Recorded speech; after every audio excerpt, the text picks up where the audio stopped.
याद कीजिए कांग्रेस पार्टी को क्या नैतिक अधिकार है। कांग्रेस पार्टी ने काका कालेलकर का रिपोर्ट बताइए, उसको रिजेक्ट किया था कि नहीं किया था। उसके बाद मोरारजी देसाई ने मंडल कमीशन लगाया, मंडल कमीशन की रिपोर्ट आई, इंदिरा गांधी और राजीव गांधी दोनों रिपोर्ट पर बैठे रहे कि नहीं बैठे रहे, कुछ नहीं किया। आप बताइए, ओबीसी कमीशन को संवैधानिक दर्जा देने का काम नरेंद्र मोदी जी की सरकार ने किया कि नहीं किया।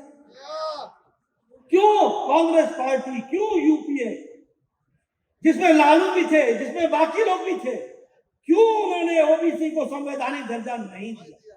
मेरा बिहार से लंबा संबंध रहा है, मैंने बिहार को मुसीबत में देखा है, मैंने बिहार में नेतृत्व को किस तरीके से समझौता करते हुए लोगों के हितों के खिलाफ काम करते हुए, वो भी मैंने देखा।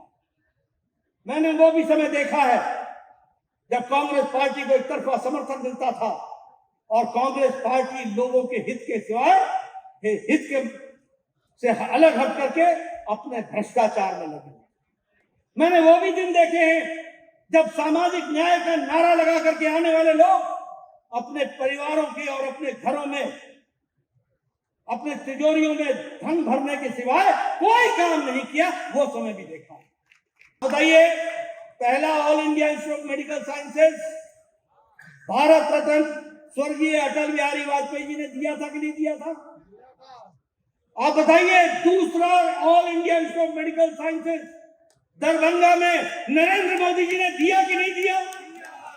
मैं ही स्वास्थ्य मंत्री था, नीतीश बाबू से मांग मांग के थक गया। मंगल बाबू बैठे यहाँ पर, जमीन दे दो, जमीन दे दो, जमीन दे दो। बोले मेडिकल कॉलेज के ऊपर ही बना दो। मैंने कहा नहीं, मुझे नई जगह चाहिए। नहीं दी जगह। आज भी भारत सरकार का all India Institute of Medical sciences Darbhanga के लिए पैसा रखा हुआ है। जैसे ही आगे काम शुरू होगा उसको पूरा किया जाएगा। ये हम आपके सामने बताइए, प्रधानमंत्री मोदी जी ने 1000 करोड़ रुपए 5 मेडिकल कॉलेज बनाने के लिए दिए कि नहीं दिए। आप बताइए, 6 सुपर स्पेशलिटी ब्लॉक के लिए आपको 1000 करोड़ रुपए, 2000 करोड़ रुपए से ज्यादा दिया कि नहीं दिया। यहाँ 2 पूर्व मंत्री बैठे हैं, अश्विनी चौबे जी और मंगल पांडे जी, पूछिए। केंद्र सरकार ने दिया। स्वर्गीय जयप्रकाश नारायण इंदिरा गांधी जी के विरोधी थे। ये लालू जी ने अपनी बेटी का नाम नीसा, ये maintenance of internal security act में वो बंद थे तब रखा था। जिन्होंने अपनी जवानी विचारधारा के लिए लड़ने के लिए तय किया था, वो समझौते में आकर के आजकल उसी इंदिरा परिवार की चौथी पीढ़ी के साथ गलबाइयां कर रहे हैं और उनका स्वागत कर रहे हैं। ये भी मुझे देखने का होता है। याद कीजिए, कांग्रेस पार्टी को क्या नैतिक अधिकार है। कांग्रेस पार्टी ने काका कालेलकर का रिपोर्ट बताइए, उसको रिजेक्ट किया था कि नहीं किया था। उसके बाद मोरारजी देसाई ने मंडल कमीशन लगाया, मंडल कमीशन की रिपोर्ट आई, इंदिरा गांधी और राजीव गांधी दोनों रिपोर्ट पर बैठे रहे कि नहीं बैठे रहे, कुछ नहीं किया। विश्वनाथ प्रताप सिंह ने आकर के उसके बाद रिजर्वेशन दिया।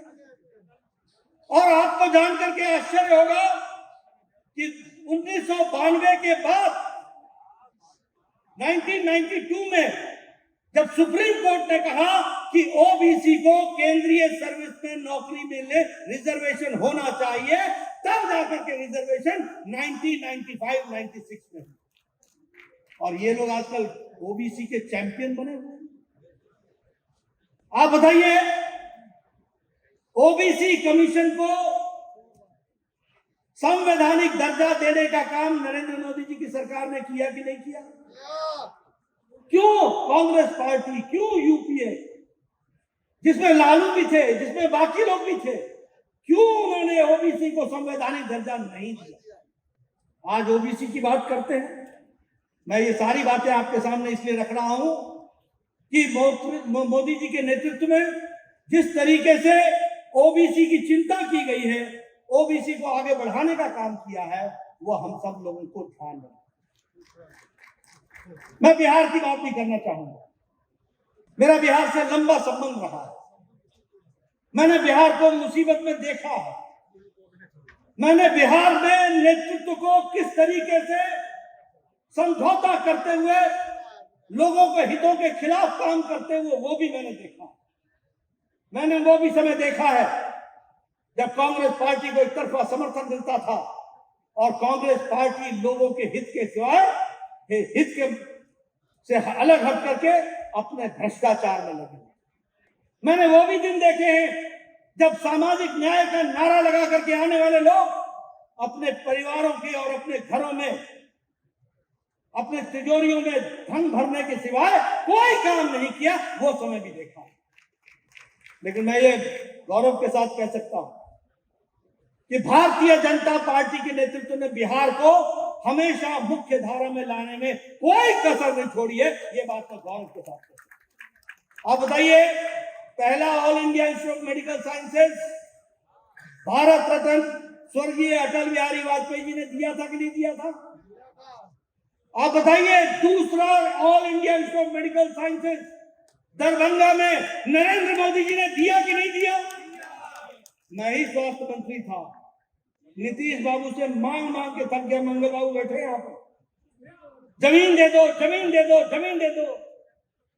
बोले मेडिकल कॉलेज के ऊपर ही बना दो। मैंने कहा नहीं, मुझे नई जगह चाहिए। नहीं दी जगह।